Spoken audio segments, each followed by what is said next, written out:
Hello student, स्वागत है आपका आईसीटी वर्चुअल क्लासेस में। मैं हूं कविता, आपकी साइंस टीचर। उम्मीद करती हूँ आप सभी अच्छे होंगे और स्वस्थ होंगे। सो क्लास कंटिन्यू करेंगे अपना चैप्टर जिसका नाम है कंपोनेंट्स ऑफ फूड, यानी कि भोजन के घटक।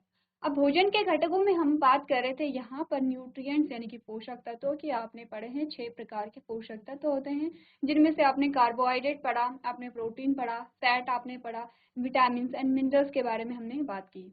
हम एक टेबल को यहाँ पे डिस्कस कर रहे थे जिसमें हम देख रहे थे कि अगर हमने कोई विटामिन या कोई खनिज अपने भोजन में शामिल नहीं किया तो क्या हमारे पास क्या इम्पैक्ट हमारी बॉडी पे पड़ेगा। तो ये जो टेबल है वो हम डिस्कस कर रहे थे।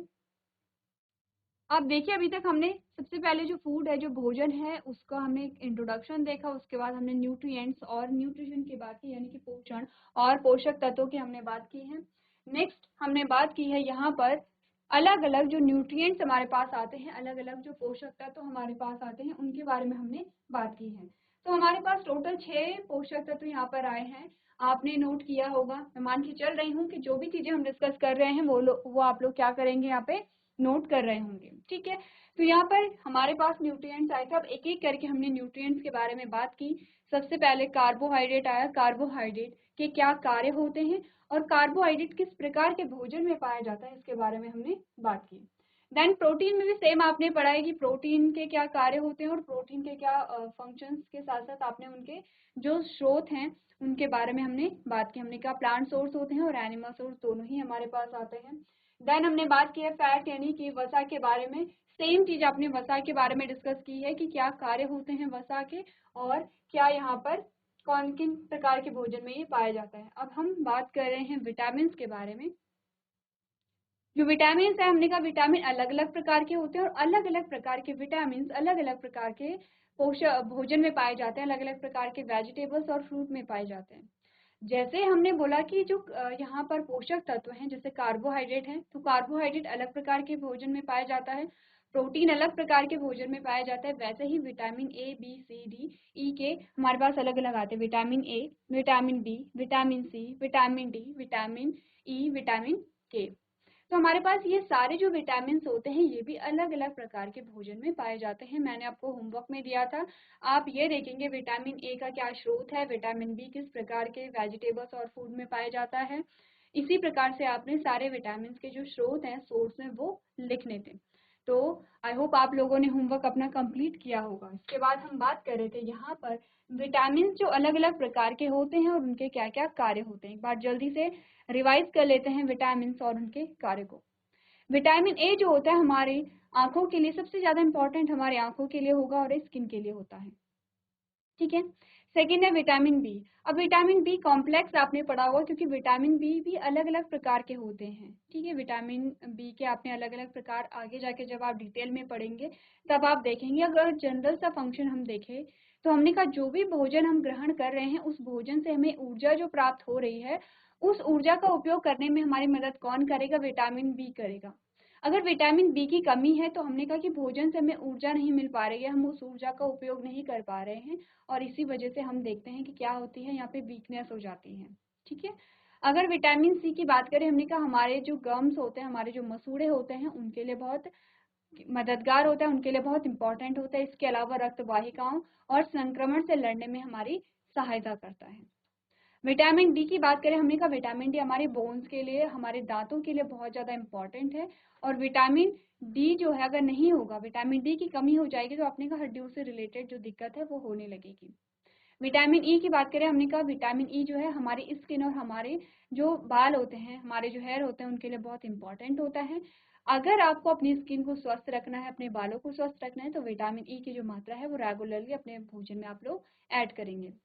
विटामिन के जो है वो हमारे लिए इम्पॉर्टेंट है क्योंकि विटामिन के की वजह से ही हमारे खून में थक्का जमता है, ब्लड क्लॉटिंग होती है जब भी कोई चोट लगती है। ऐसे ही कोई क्लॉटिंग नहीं हो जाएगी, ऐसा नहीं है कि बॉडी के अंदर क्लॉटिंग हो रही है। जहां पर कहीं कटता है, ठीक है, कहीं पे चोट लगी तो वहां पर क्या होता है, रक्त स्राव होने लगता है, ब्लीडिंग होने लगती है। अब अगर विटामिन के की कमी हो जाए तो क्या होगा, वो जो रक्त निकल रहा है, वो जो ब्लड निकल रहा है, वो निकलना बंद नहीं होगा या देरी से रुकेगा। ऐसे में क्या होता है कि जो अधिक मात्रा में जो रक्त है उसकी हानि हो जाती है। और आप जानते हैं कि अगर रक्त की हानि होगी, अगर हमारी बॉडी में खून की कमी होती है तो बहुत सारी दिक्कतें आती हैं। आपने सुना भी होगा कि कोई बहुत कमज़ोर है, कोई बहुत वीक है तो उसमें खून की कमी मिलती है। आपने देखा होगा कि किसी को चोट लग जाती है, बहुत ज़्यादा खून बह जाता है तो खून की कमी हो जाती है। ऐसी स्थिति में खून चढ़ाना पड़ता है क्योंकि खून यानी कि रक्त या ब्लड हमारे लिए बहुत इंपॉर्टेंट है। अब आप खून नहीं कहेंगे, या तो आप रक्त कहेंगे या तो आप ब्लड कहेंगे, ठीक है।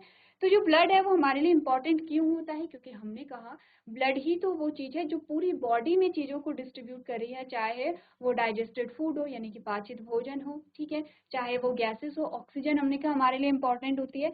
जब चैप्टर स्टार्ट किया था तो हमने कहा था मूलभूत आवश्यकताएं क्या है, ऑक्सीजन है, उसके बाद जल है, उसके बाद क्या है, फूड यानी कि भोजन है। अब इस ऑक्सीजन को पूरी बॉडी पार्ट्स तक पहुंचाना और पूरी बॉडी पार्ट्स से कार्बन डाइऑक्साइड को लेकर के आना, ये सभी जो काम करते हैं ये हमारा रक्त करता है। आप सोचिए कि अगर ऑक्सीजन ही हमारी बॉडी में नहीं जाएगी, हर एक सेल तक नहीं पहुंचेगी, हर एक बॉडी के अंग तक नहीं पहुंचेगी, तो हमें ऊर्जा नहीं मिलेगी, और अगर हमें ऊर्जा नहीं मिली तो हम सर्वाइव नहीं कर पाएंगे। यही सारी चीजें हमने डिस्कस की थी चैप्टर के स्टार्टिंग में। अब विटामिन के अगर भरपूर मात्रा में है तो कहीं पे कट जाता है तो ठीक है, खून तो निकलेगा, ऐसा तो नहीं है कि खून बिल्कुल नहीं निकलेगा, खून निकलेगा, लेकिन जल्दी ही वहाँ पे क्या हो जाएगी, ब्लड क्लॉटिंग हो जाएगी। वहाँ पे जो खून है वो कुछ रेशनुमा संरचना बनाता है और वहाँ पर रक्त का थक्का जम जाता है यानी कि ब्लड की क्लॉटिंग हो जाती है। तो इस केस में क्या हुआ, खून तो निकला लेकिन थोड़ी मात्रा में निकला कि उसका हमारी बॉडी पे बहुत ज़्यादा असर नहीं हुआ है, ठीक है। तो हमने पढ़े हैं विटामिन, उनके क्या क्या फंक्शन होते हैं।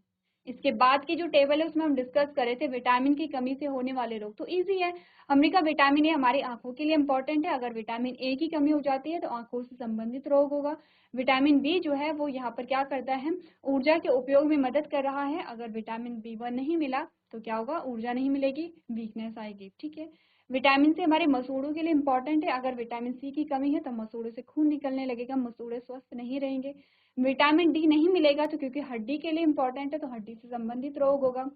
विटामिन ई जो है यहाँ पर वो हमारी त्वचा से संबंधित है, तो हमने कहा त्वचा संबंधी क्या हो जाएंगे यहाँ पे, रोग हो सकते हैं। विटामिन के अगर कम होगा तो अपने का रक्त का थक्का नहीं जमेगा।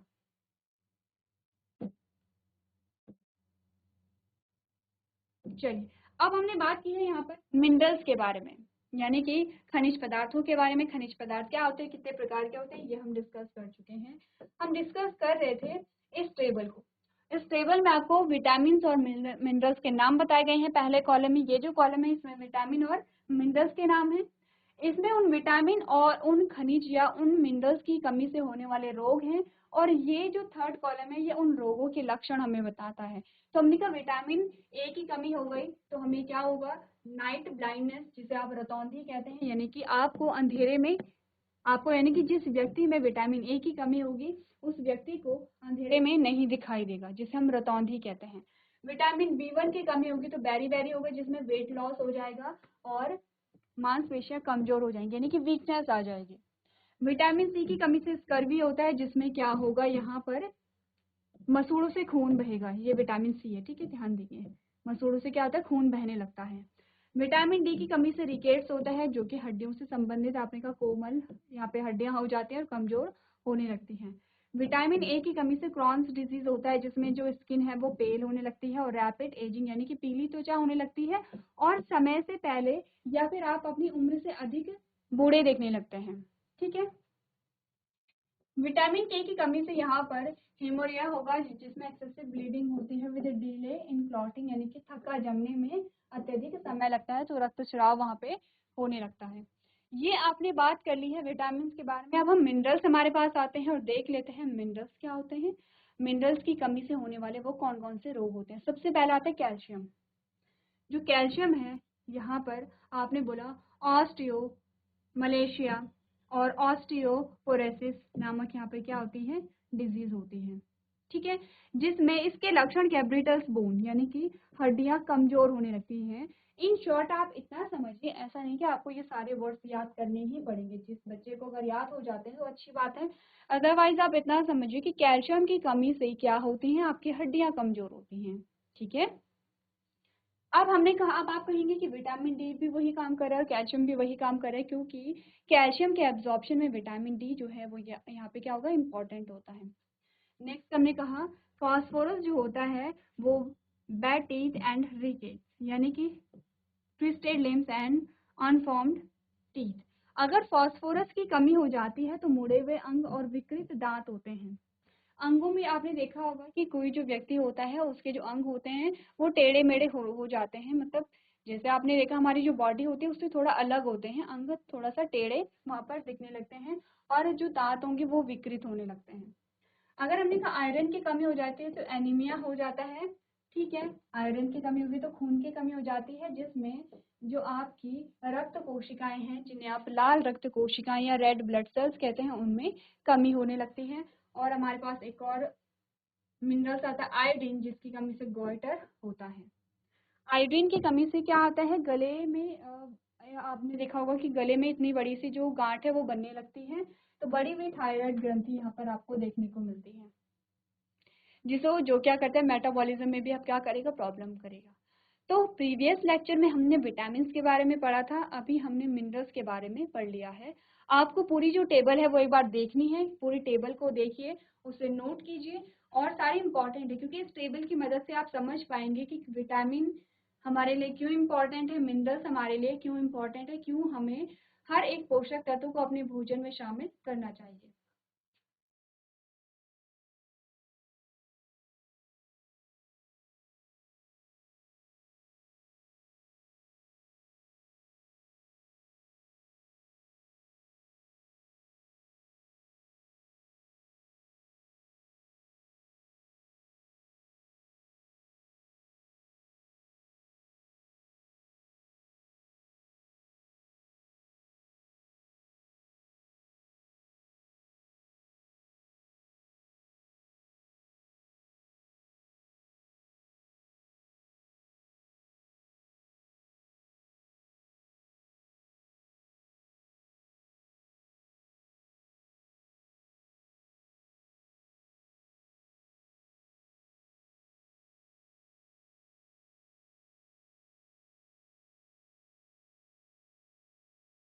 चलिए, तो नेक्स्ट जो हमारे पास टॉपिक आता है,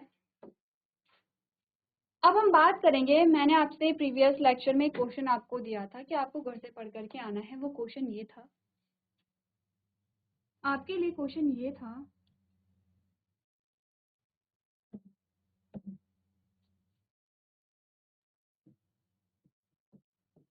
कि कैसे पता करें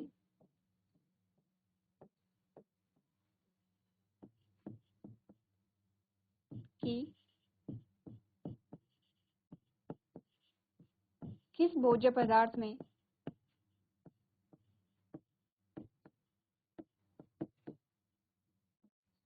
कौन सा पोषक तत्व है।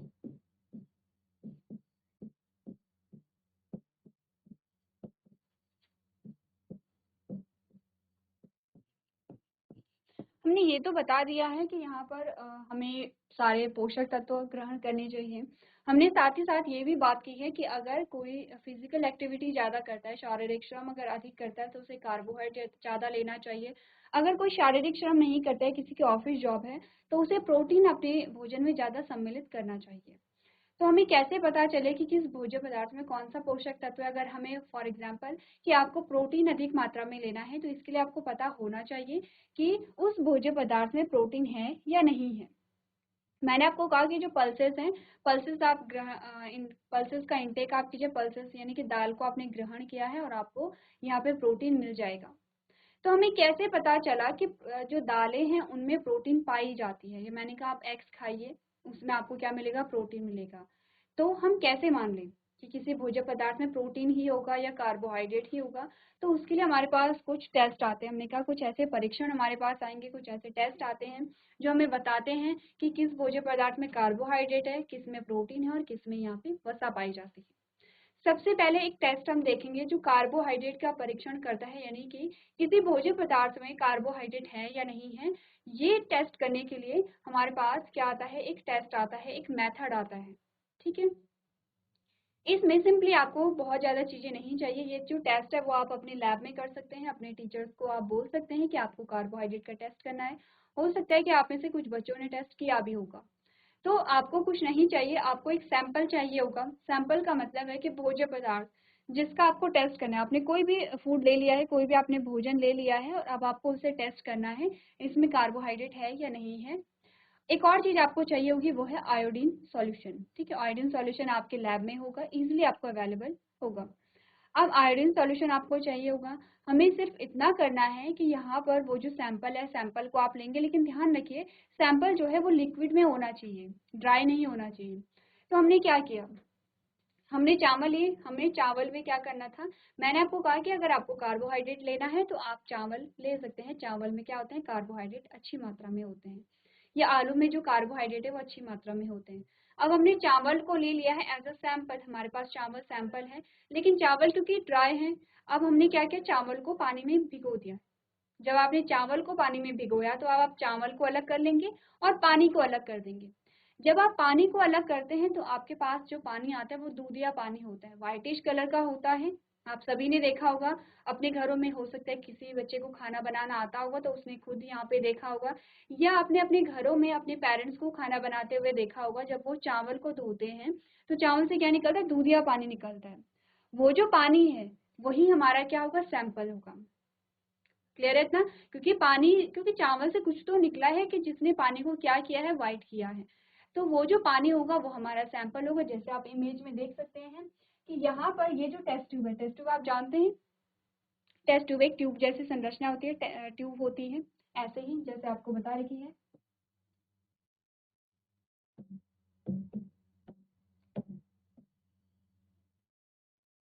इस प्रकार से एक ट्यूब होती है। आप लैब में गए होंगे और आपने लैब में सबसे पहले तो आपने टेस्ट ट्यूब तो देखी ही होगी। टेस्ट ट्यूब होता है, टेस्ट ट्यूब होल्डर होता है, जिससे आप टेस्ट ट्यूब को क्या करते हैं, होल्ड करते हैं। ऐसा होता है, आप टेस्ट ट्यूब को इस प्रकार से होल्ड करते हैं। ये जो टेस्ट ट्यूब है, अब इसे हम टेस्ट ट्यूब क्यों कह रहे हैं, ये ट्यूब है, ट्यूब जैसी संरचना है, क्योंकि इसमें हम टेस्ट करते हैं, परीक्षण करते हैं, इसीलिए इसे टेस्ट ट्यूब कहा जाता है। हमने कहा इस टेस्ट ट्यूब में जो आपको सैंपल दिख रहा है वो है फूड सैंपल मिक्सचर। ये क्या है, एक खाने का सैंपल है, भोजन का सैंपल है, जिसमें हमने चावल लिया है, चावल का पानी हमने लिया है, चावल से, चावल को धो करके जो पानी हमें मिला है वो हमने लिया है। अब ऐसा नहीं कि दो अलग अलग टेस्ट ट्यूब है, सेम वही है। आपको बोला गया कि पहले हमारे पास टेस्ट ट्यूब ये थी और इसमें जो पानी था वो कैसा था, दूधिया कलर का था, दूधिया रंग का था। इसमें इसी सेम टेस्ट ट्यूब में हमने क्या कर दी, आयोडीन की कुछ बूंदे मिला दी। ये जो कुछ बूंदे हैं वो क्या है, आयोडीन की कुछ बूंदे हैं। आयोडीन क्या एक सॉल्यूशन है, सॉल्यूशन यानी कि विलयन। अब विलयन क्या होता है, आपने कहा विलयन दो चीजों से मिलकर के बनाता है, विलेय और विलायक। ठीक है,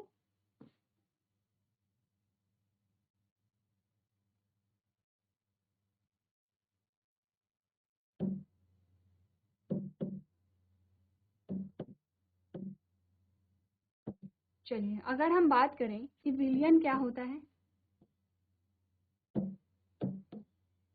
या सॉल्यूशन, सॉल्यूशन या विलयन क्या होता है, दो चीजों से मिलकर के बनता है, विलेय और विलायक, यानी कि सॉल्वेंट और सॉल्यूट।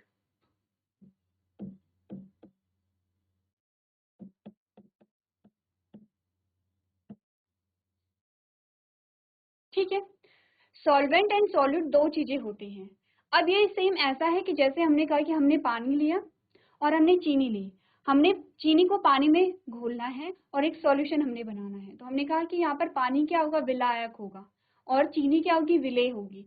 जो कम मात्रा में होती है उसे हम विलेय कहते हैं, या जिसे घुलना होता है उसे हम विलेय कहते हैं। और विलायक क्या होगा कि जो घोलता है।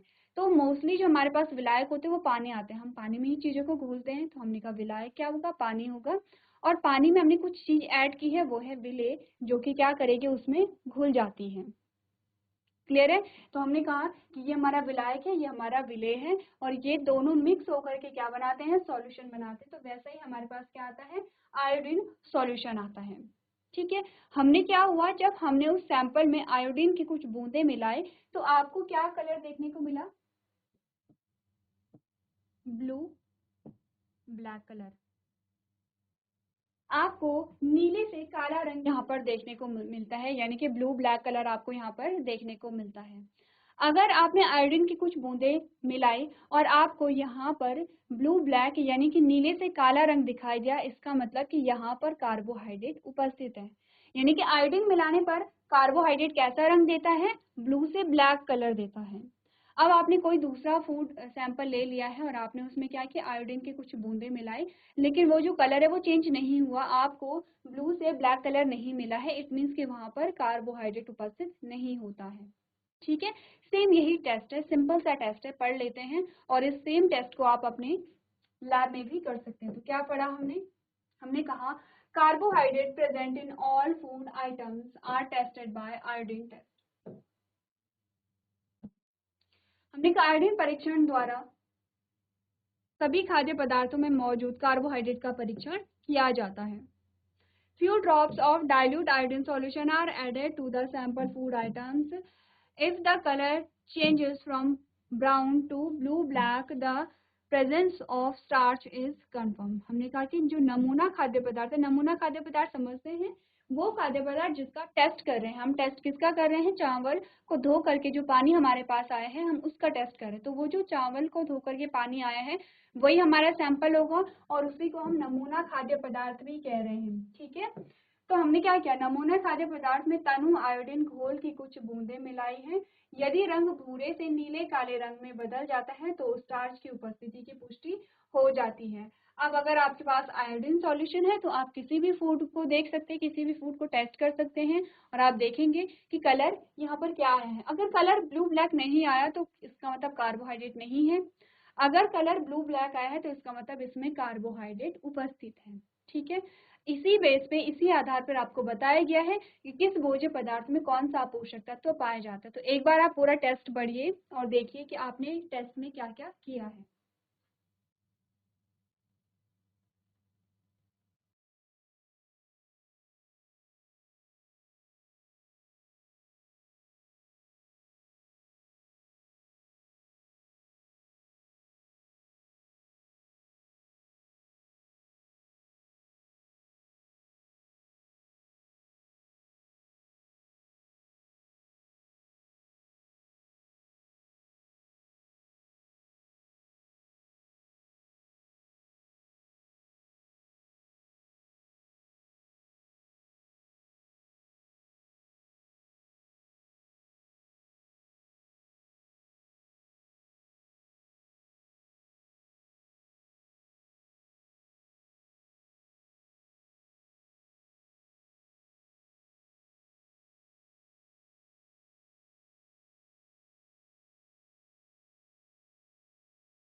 चलिए, तो अगला परीक्षण देखते हैं जिसमें हम बात करने वाले हैं प्रोटीन के टेस्ट के बारे में। ठीक है, तो देख लेते हैं, सिंपल सी चीज़ है। सबसे पहले हमें ये देखना है कि हमें जो फूड सैंपल है वो तो हमें लेना है, इतना हम जानते हैं कि हमें क्या करना पड़ेगा, फूड सैंपल लेना पड़ेगा। यहाँ पर हम फूड सैंपल कुछ और लेंगे। सबसे पहले तो हम टेस्ट उन चीज़ों का करेंगे जो हमें यहाँ पर बुक में बताई गई हैं या जो आपको एग्जाम्पल दिए गए हैं कि इस प्रकार के भोज्य पदार्थ में प्रोटीन पाया जाता है। सबसे पहले आप उसी का परीक्षण करेंगे कि इस भोज्य पदार्थ में प्रोटीन पाया जाता है या नहीं पाया जाता है। इसके बाद आप जो अन्य जो भोज्य पदार्थ है उनका परीक्षण कर सकते हैं। तो हमने कहा प्रोटीन के लिए टेस्ट के लिए हमें क्या होगा, protein in the food sample are tested by copper sulphate and a caustic soda solution. यानी कि भोजन के नमूने में प्रोटीन का परीक्षण कॉपर सल्फेट और कास्टिक सोडा के घोल से किया जाता है।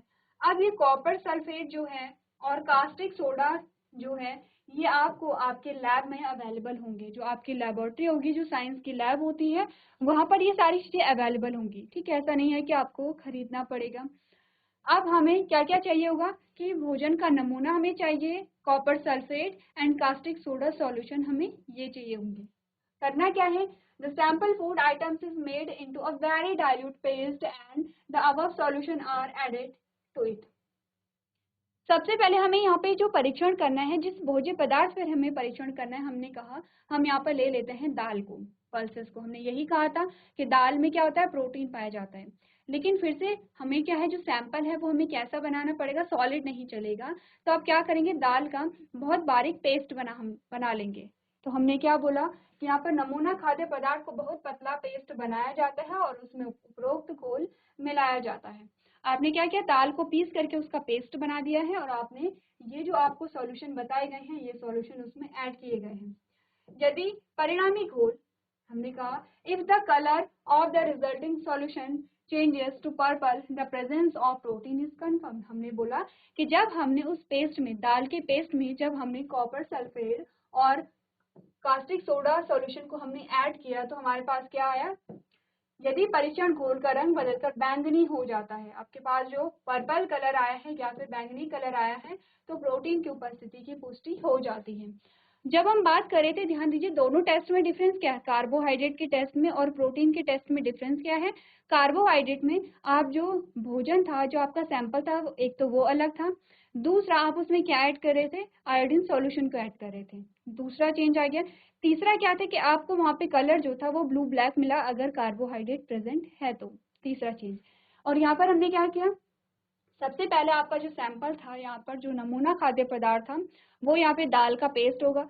अब यहाँ पर आपने क्या किया है, क्या क्या ऐड किया है, कॉपर सल्फेट और कॉस्टिक सोडा को आपने क्या किया, ऐड किया। रिजल्ट आपके पास क्या आया, आपने कहा रिजल्ट जो है वो अगर आपको पर्पल कलर देखने को मिलता है, ये वाला जो कलर अगर आपको देखने को मिलता है, इसका अर्थ है कि इस भोज्य पदार्थ में क्या है, प्रोटीन है।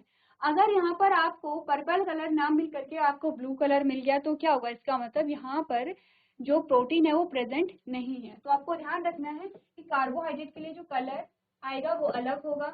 कार्बोहाइड्रेट का जब आप टेस्ट कर रहे होंगे तो उसमें जो सॉल्यूशन, जो विलियन आप यूज कर रहे होंगे वो अलग होगा, और जो नमूना खाद्य पदार्थ है वो भी अलग होगा। तो साथ तीनों चीजें अलग अलग हैं, इसीलिए आपको कंफ्यूज नहीं करना है।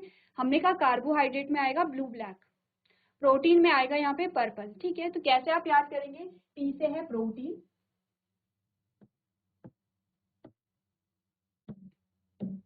हमने कहा पी से है प्रोटीन और पी से पर्पल। प्रोटीन का जो कलर होगा वो कैसा होगा, पर्पल होगा। दोनों क्या है, पी पी है। ठीक है, P for protein, P for purple. अगर, और यहाँ पर जो आपको सॉल्यूशन याद रखने, तो यहाँ अगर आप कार्बोहाइड्रेट के बारे में बात करते हैं तो सिंपल सा आयोडीन है। ठीक है, क्या है, आयोडीन है।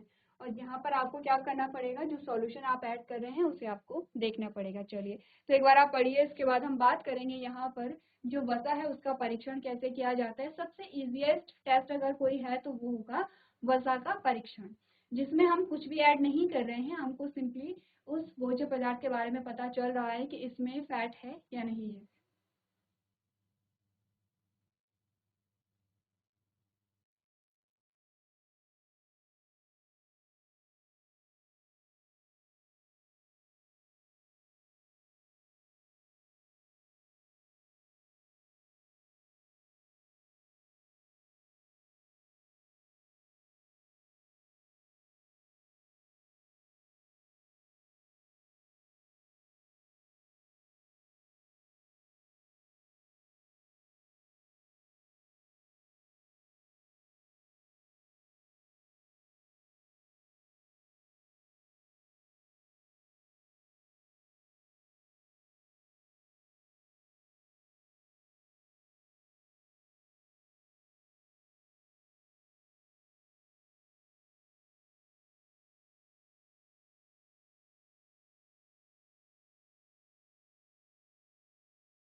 चलिए, तो अब बात करते हैं यहाँ पर वसा के परीक्षण की। और सिंपल सा टेस्ट है वसा का। आपने कहा कि कोई भी जो खाद्य पदार्थ है उसे आपने क्या किया, एक पेपर में लिया। ठीक है, जब आपने पेपर में लिया तो आपने उसे रैप कर दिया है और आपने अच्छे से उसे क्या कर दिया, रैप करके उसे प्रेस कर दिया है।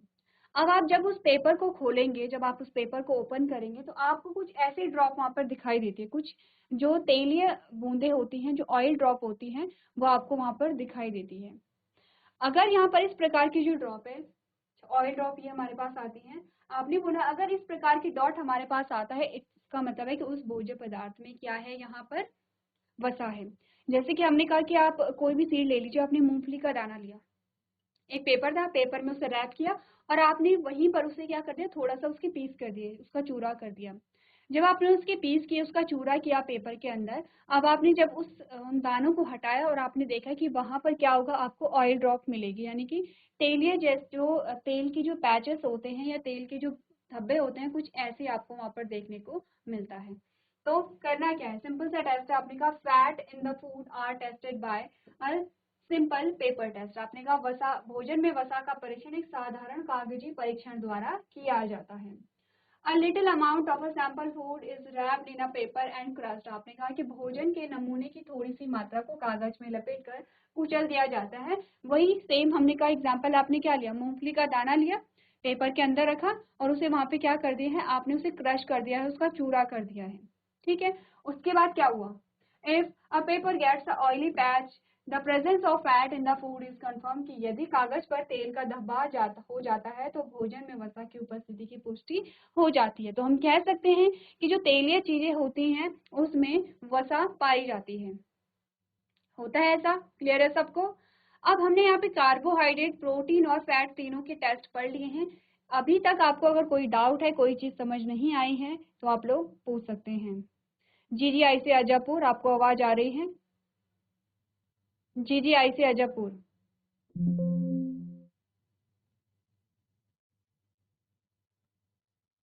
जीजीआई से अजयपुर, अगर आपको आवाज आ रही तो हैंड रेज कीजिए अपना। जीआईसी बंचूरा, आपको आवाज आ रही तो हैंड रेज कीजिए। चलिए, तो यहाँ पर हमने कुछ टेस्ट की बातें की हैं।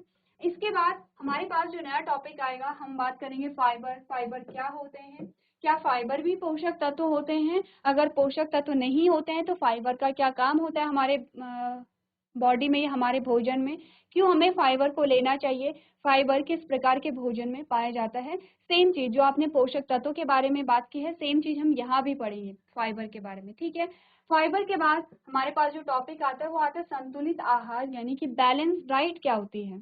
क्योंकि आप पूरा चैप्टर आप पढ़ चुके हैं और चैप्टर को आप जानते हैं कि आप रिवाइज कर रहे हैं, पहले भी हमने एक बार ये चैप्टर पढ़ लिया है, ये हमारा रिवीजन चल रहा है, तो आपको इतना क्लियर हो गया है कि संतुलित आहार क्या होता है, संतुलित आहार में क्या क्या चीजें ऐड होती हैं, क्यों हमें संतुलित आहार को लेना चाहिए और क्या होगा अगर संतुलित आहार को नहीं लिया क्या तो। ठीक है, आपके लिए होमवर्क में है, आपके लिए होमवर्क में है कि आप लोग क्या करेंगे, जो रेशे हैं, जो फाइबर हैं, उन्हें पढ़ेंगे कि फाइबर या रेशे क्या होते हैं और फाइबर और या रेशे किस प्रकार के भोज्य पदार्थ में पाए जाते हैं। एक और क्वेश्चन है कि क्या रेशे पोषक तत्वों में शामिल हैं, क्या रेशे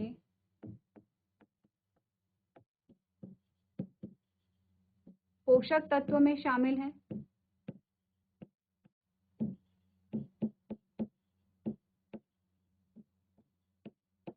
ठीक है, ये जो क्वेश्चन है ये आप लोग करेंगे, इसके अलावा हमने जो टेस्ट पढ़े हैं वो इम्पोर्टेंट होते हैं। आपके पास जो टेस्ट है वो आते ही आते हैं, पूछा जाता है आपसे, आपसे कोई भी परीक्षण पूछा जाएगा, कार्बोहाइड्रेट, प्रोटीन और फैट में से कोई भी आपसे पूछ लिया जाएगा कि बताइए कि हम कैसे पता करें कि किसी भोज्य पदार्थ में कार्बोहाइड्रेट प्रेजेंट है या नहीं है। कोई भी भोज्य पदार्थ आपको एग्जाम्पल में दे दिया जाएगा, अब आपको बताने की कैसे आप वहाँ पे परीक्षण करेंगे, कैसे आप वहाँ पे टेस्ट करेंगे। तो इतनी बातें क्लियर है सबको, अगर कोई डाउट है तो आप लोग पूछ सकते हैं। अगर कोई डाउट नहीं है तो आज के सेशन में हम इतना ही करेंगे। अभी तक क्लास में बने रहने के लिए आपका धन्यवाद।